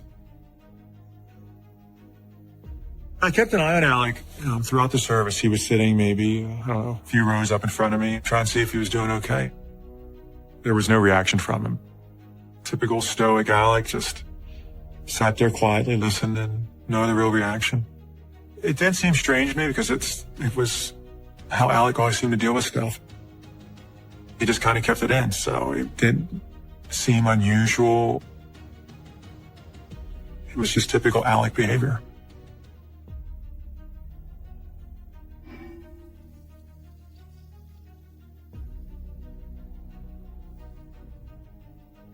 Three or 4 weeks after all this, he was staying with his mothers, and there was a couple of messages on my cell phone. Alec had been talking about killing himself the night before and was now in the Phil Haven Mental Health Hospital. Come this way. The psychiatrist is extremely concerned for Alec. He diagnosed him with severe depression and that he's going to be under 24/7 suicide watch. Oh my God. It's the first time I really started to get a grasp of how significant it was. The therapist's mood had changed a little bit. And he said, Alec has something he'd like to tell you. I think it's best if you spoke with your son. Alec, are you okay? Are you hurt? So we went in and Alec was there. And he looks right at me and he goes, I killed Kevin and his parents. What? No. That's not true. I was in a state of shock. Is this real? Are you really telling the truth here? Sure you're not making this up? He says, no, I'm not making it up. Dad, I'm not lying. And I said, well, if you really did this, give me some details about the crime scene that nobody would know unless they were there. We got to make sure that this isn't just some grab for attention or some fabrication of your mind because of what you're going through. Alec left his mother's house sometime early AM after midnight.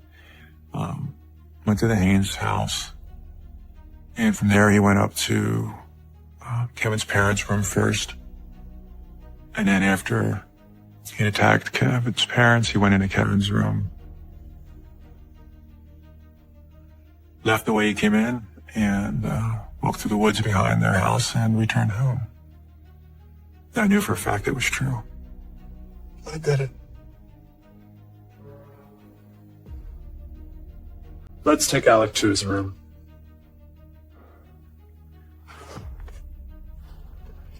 It's gonna be okay. I was only able to give him a quick hug and tell him I love him, and then they escorted him away.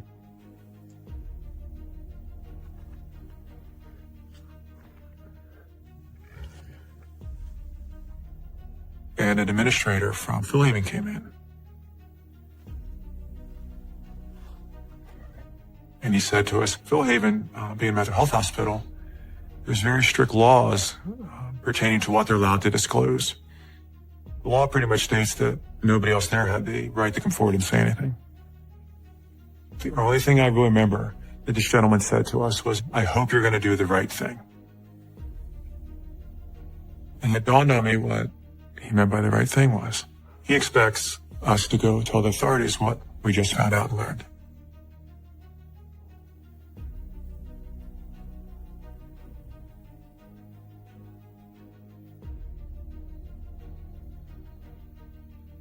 That night, when I got home, I was laying in bed, staring at the ceiling, and I'm just crying. I had 2 other children, and I've spent a good part of their childhood and their upbringing telling them you need to do the right thing. What kind of father am I if the biggest test of my life comes along and I don't do the right thing? And then there's the Haynes family, who deserves to know what happened to their loved ones and who did it. But as a father, my instinct, everything in me wants to protect my child, wants to help my child. How is going into police, helping him? It's like such a betrayal, isn't it? So it was, turn my son in, go to the police, or betray everything I said my life is about, and lie or not come forward. When you're in a mode of desperation, all kinds of crazy things run through your head. I just thought coming ahead that I could somehow get him out of Phil Haven, break him out, and we could just run away from this. Maybe there's a chance for him. And I just started to pray. Just please get me through today. For my family, for Alec, for the Haynes family, I just need to get through one more day.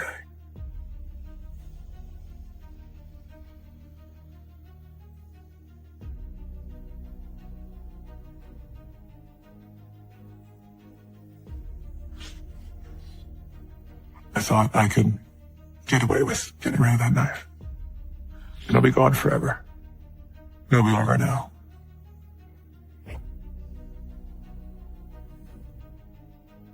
More details about the crime scene came out, and all 3 members of the family had been killed with a knife. Alec never really told me he used a knife, but one of the times I was visiting him, he implied or said something that led me to believe that the murder weapon was still in my house.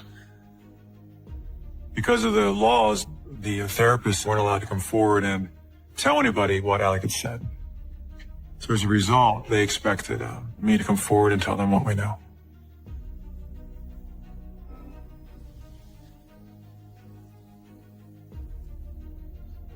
So I went up to his room and started looking. I started looking through his backpack. It wasn't in there. He had a big bag he carried, which was his martial arts stuff. I looked through that. It wasn't in there. And then I opened up his dresser and saw that knife I'd given him as a hand-me-down from father to son. I remember thinking, he wouldn't have used that knife. So I pulled it out of the dresser and took out the sheath, and the tip of the knife was broken off.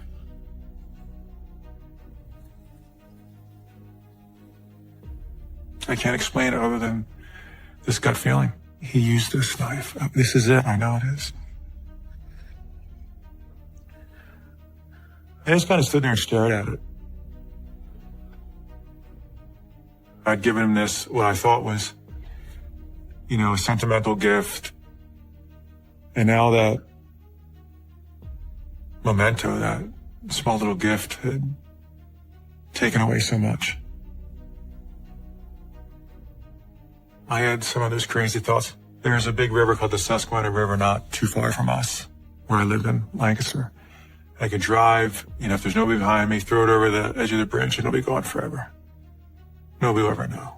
I thought I could get away with getting rid of that knife. That might have been the last chance to save Alec, I don't know. Maybe it's another way I failed him, I don't know. I don't know.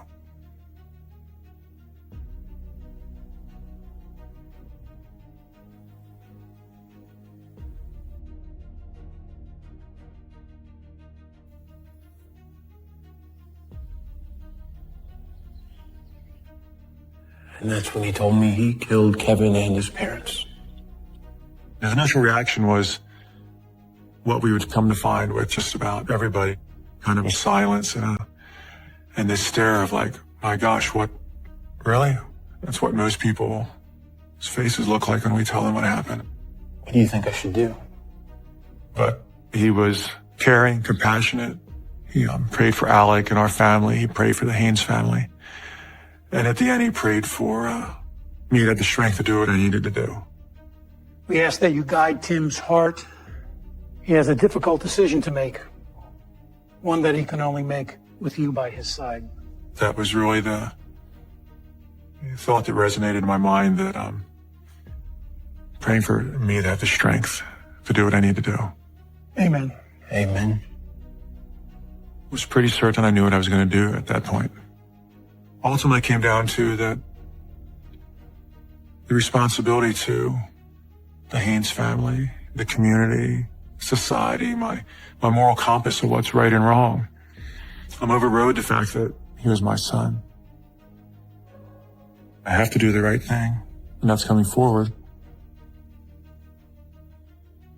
The murders of Tom, Lisa, and Kevin Haynes shocked this once tranquil neighborhood that everyone had assumed was safe from violent crime. Police initially had few leads, but they may now have the break they've been looking for. A teenager is reportedly in custody, having been turned in by his own father. When I walked into the police station, it was more of a dread than relief. It's just a sense of betrayal, a sense of dread, a sense of exhaustion, a sense of hopelessness. Police say it wasn't random and that Alec initially intended to smother his friend, but allegedly changed his mind and used a knife instead. At the end, I was just kind of sitting there. You know, I think I had my hands on the table, my head was kind of down. And I remember raising my head and I looked, and the state police officer was still sitting across the table from me. And looked at him and said, you know, it's not your fault.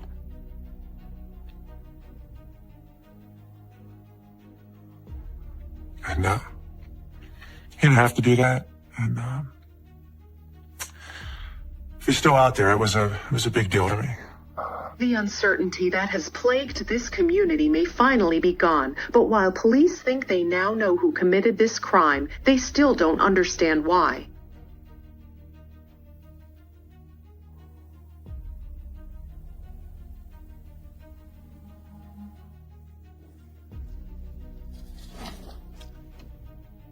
It's a picture of a young man who threw away his entire life and devastated another family in the process. The big question I often get is, why did he do it? The most he'd ever said to me was that Kevin had really been annoying him lately. Well, who goes and murders 3 people because they were annoying?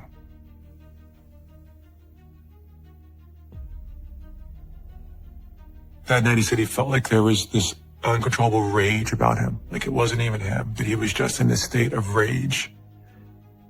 Just utter rage. That rage inside of him wanted to get out. And they were the folks he chose.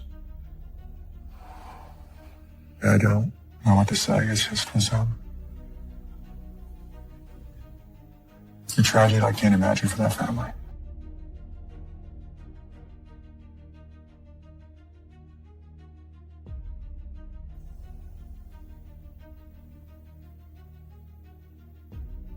This is a photo of myself and Alec and his little brother when we visited him. One of the last photos I have of Alec and myself and his little brother together. When we visited, often they would reminisce about the things they did when they were younger and the fun times they had. After a few visits, and you continue to speak about those same things, those same memories, you realize that for Alec, there weren't going to be any new memories. There was an immense amount of grief and grieving that took place then. Those memories that we could share and talk about, stopped at 16.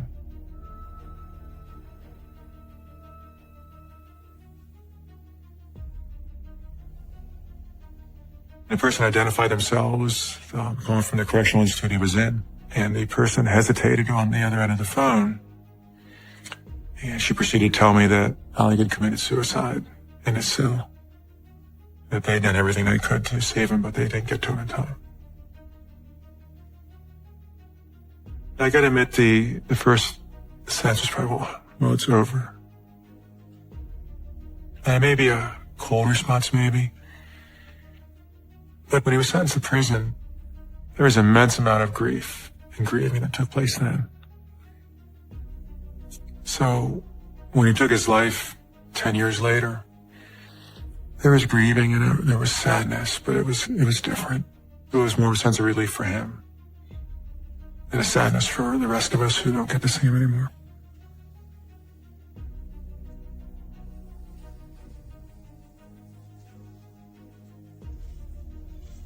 This is a letter that Alec wrote to me.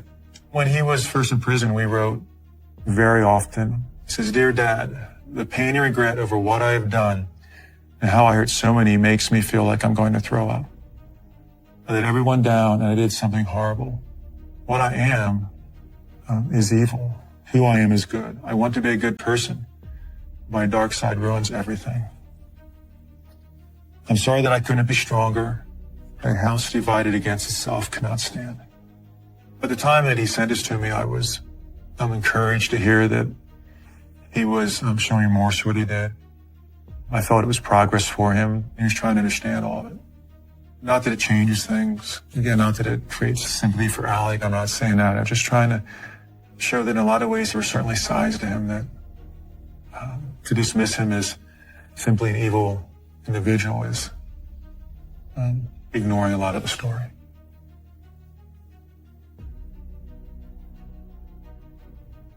The only reason that we agreed to do this interview, was that if it would provide hope to somebody else.